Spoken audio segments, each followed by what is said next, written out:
السلام علیکم جی، ابھی ہمارا سوال یہ ہے کہ اعتکاف کی حالت میں انسان کیا کیا کام کر سکتا ہے۔ تو عام خیال جو ہم بچپن سے سنتے آ رہے ہیں وہ یہی ہے کہ اعتکاف میں جب انسان ہوتا ہے وہ کسی سے قطعاً بات نہیں کرتا، بالکل خاموشی اختیار کرتا ہے، کسی کے سامنے نہیں جاتا۔ تو ایسا نہیں ہے، بلکہ اعتکاف کی حالت میں انسان اچھی باتیں بھی کر سکتا ہے، کسی کو نیک بات بھی بتا سکتا ہے، کسی کو برائی سے روک بھی سکتا ہے، اپنے بچوں کی دیکھ بھال بھی کر سکتا ہے اور اپنے گھر کے ملازمین کو کام کاج بھی کہہ سکتا ہے۔ بلکہ عورت کے لیے تو یہ زیادہ آسان ہو جائے گا۔ اور اگر کوئی واعظ و نصیحت کرتا ہے، درس و بیان کرتا ہے، تو وہ بھی حالت اعتکاف میں درس و بیان بھی کر سکتا ہے لوگوں کے ساتھ۔ اگر کوئی بزنس مین ہے یا کوئی بزنس وومن ہے تو وہ اعتکاف کرتی ہے، تو اعتکاف کی حالت میں وہ بزنس بھی اپنا دیکھ سکتی ہیں، اس طرح سے کہ وہ یعنی مسجد کے اندر اشیاء یعنی جو گوڈس ہیں وہ مت آئیں، لیکن ویسے وہ کسی کے ساتھ خرید و فروخت کا زبانی معاہدہ کر سکتی ہیں اور یہ جائز ہے۔ اور اگر گوڈس کے ساتھ اشیاء خرید و فروخت کے ساتھ وہ معاہدہ کرتی ہیں تو پھر وہ غلط ہے، لیکن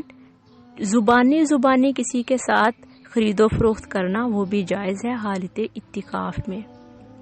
اعتکاف کی حالت میں بالکل خاموش رہنا بھی مکروہ تحریمی کہا گیا ہے اسے۔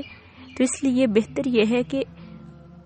ہم اچھی بات کہیں یا قرآن مجید کی تلاوت کریں، یا اگر بندہ قرآن مجید کی تلاوت بہت زیادہ کر چکا ہے تو وہ تھوڑی دیر کچھ اور بھی پڑھنا چاہتا ہے، جیسے حدیث کی کتاب پڑھنا چاہتا ہے، تفسیر پڑھنا چاہتا ہے، انبیاء و صالحین کے واقعات پڑھنا چاہتا ہے، یا دینی لٹریچر کا مطالعہ کرنا چاہتا ہے، تو وہ اعتکاف کی حالت میں وہ بھی کر سکتا ہے۔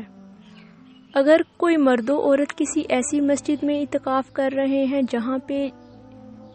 جماعت کے ساتھ نماز تو پڑھائی جاتی ہے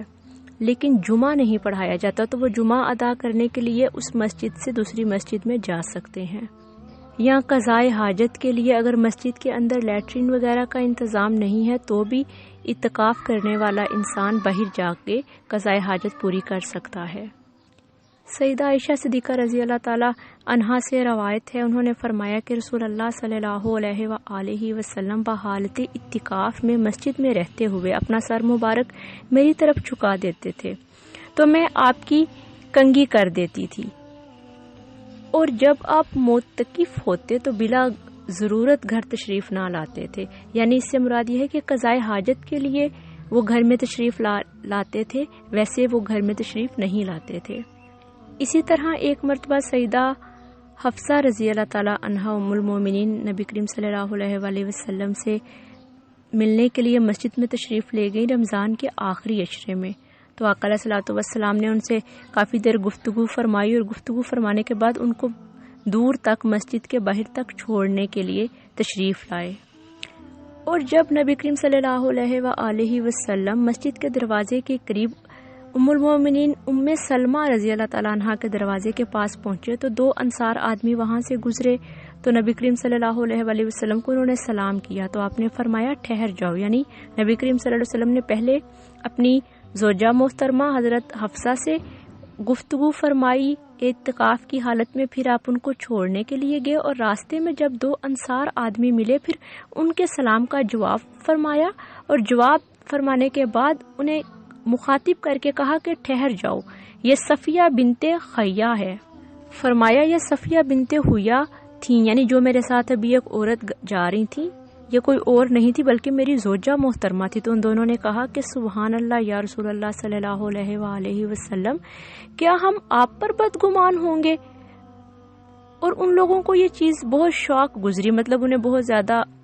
افسوس ہوا کہ یا رسول اللہ ہم آپ کے متعلق ایسی بات سوچ بھی نہیں سکتے۔ تو نبی کریم صلی اللہ علیہ وآلہ وسلم نے دوبارہ ان کو مخاطب فرمایا اور کہا کہ شیطان خون کی طرح انسان میں گردش کرتا ہے، مجھے اندیشہ ہوا کہ ممکن ہے کہ وہ تمہارے دلوں میں میرے متعلق کوئی وسوسہ ڈال دے۔ تو ان دونوں احادیث سے کیا ثابت ہوتا ہے کہ حالت اعتکاف میں انسان ضرورت کے تحت کسی سے بھی مخاطب ہو سکتا ہے، خاص طور پہ جہاں پہ بات آپ کی عزت و ناموس کی ہو یا کسی قسم کی بدگمانی کی یا شر کی ہو، وہاں پر آپ دوسروں سے مخاطب ہو کر اپنی بات کی اصلاح کر سکتے ہیں۔ اور اگر کوئی اتقاف میں ہے اور اس کے پاس کھانے پینے کے لیے سامان نہیں ہے افطاری کے لیے یا سحری کے لیے، تو اس صورت میں بھی وہ جا سکتا ہے اور اپنا سامان لے کے آ سکتا ہے، لیکن کوشش یہ کرے کہ وہ جلد از جلد اپنا کام مکمل کر کے دوبارہ سے مسجد میں لوٹ آئے۔ دعاؤں میں یاد رکھیے گا۔ اللہ حافظ۔